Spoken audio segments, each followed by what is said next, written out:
नमस्कार, मी मयुरी वर्मा, विकास समाचार मध्ये आपलं स्वागत। शनिवारी 30 डिसेंबर रोजी दुपारी शिर्डी पालघर या बसला एका डंपरनं धडक दिल्यानंतर 11 महिन्याचा आदित्य गवते याचा जागीच मृत्यू झाला। तर या अपघातात गंभीर जखमी झालेल्या त्याचा 5 वर्षीय थोरला भाऊ हर्षद गवते याने सुद्धा मुंबईच्या KEM रुग्णालयात रविवारी रात्री प्राण सोडले। रुग्णालयात गंभीर असलेल्या हर्षदला मात्र मदत करण्यापासून तर त्याच्या मृत्यूपर्यंत ST महामंडळाचे प्रतिनिधी अथवा डंपर मालक पोहोचले नाहीत। या दोन्ही भावाचे असे दुःखद निधन होईल याची कल्पनाही या मुलांच्या कुटुंबियांनी केली नसेल। 30 डिसेंबर रोजी दुपारी रिकामी असणाऱ्या एका गौण खनिज वाहतूक करणाऱ्या डंपरने ST बसला जोरदार धडक दिल्यानंतर 11 महिन्याचा आदित्य जागीच मृत पावला। त्यानंतर गंभीर असणाऱ्या त्याच्या भावाला प्रथम डहाणू तालुक्यातील वेदांता रुग्णालयात पाठवण्यात आले, मात्र प्रकृती खालावल्याने त्याला अपघाताच्या त्याच दिवशी शनिवारी रात्री KEM रुग्णालयात दाखल करण्यात आले होते।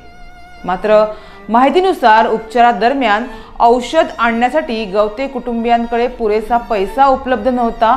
त्याला अंबू बॅगद्वारे प्राणवायू पुरवठा केला जात होता। मात्र या संदर्भातील माहिती स्थानिक लोकप्रतिनिधी तसेच ST महामंडळाच्या वरिष्ठ अधिकाऱ्यांना देण्यात आली होती। मात्र उपचारासाठी औषध आणण्यासाठी पैशाची आवश्यकता भासत असताना 24 तास उलटल्यानंतर देखील ST महामंडळाच्या कोणताही प्रतिनिधी KEM रुग्णालयात पोहोचू शकला नव्हता। मात्र हर्षदचा मृत्यू झाल्यानंतर परळ कार्यालयातील एक वरिष्ठ अधिकाऱ्यांनी गवते कुटुंबियांची भेट घेतली व मृतदेह घरी घेऊन जाण्यासाठी पैशाची तरतूद केल्याचे कुटुंबियांतर्फे सांगण्यात आले।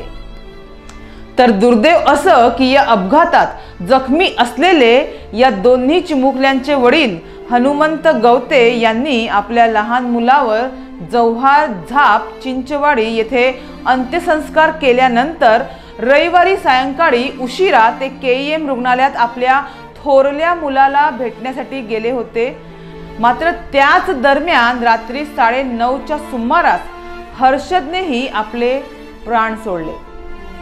कामाच्या शोधात पालघर येथे कुटुंबासह येत असणाऱ्या गवते कुटुंबियांनी आपली दोन्ही मुले अशा घटनेत गमावल्याने गवते कुटुंबियांवर दुःखाचा डोंगर कोसळलाय।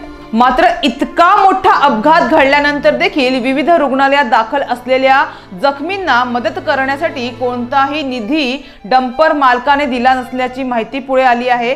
त्यामुळे या सर्व घटनेत ST महामंडळ तसेच अपघातास कारणीभूत ठरणाऱ्या डंपर मालकाच्या असंवेदनशील भूमिकेबद्दल परिसरामध्ये तीव्र शब्दात नाराजी व्यक्त करण्यात येत आहे।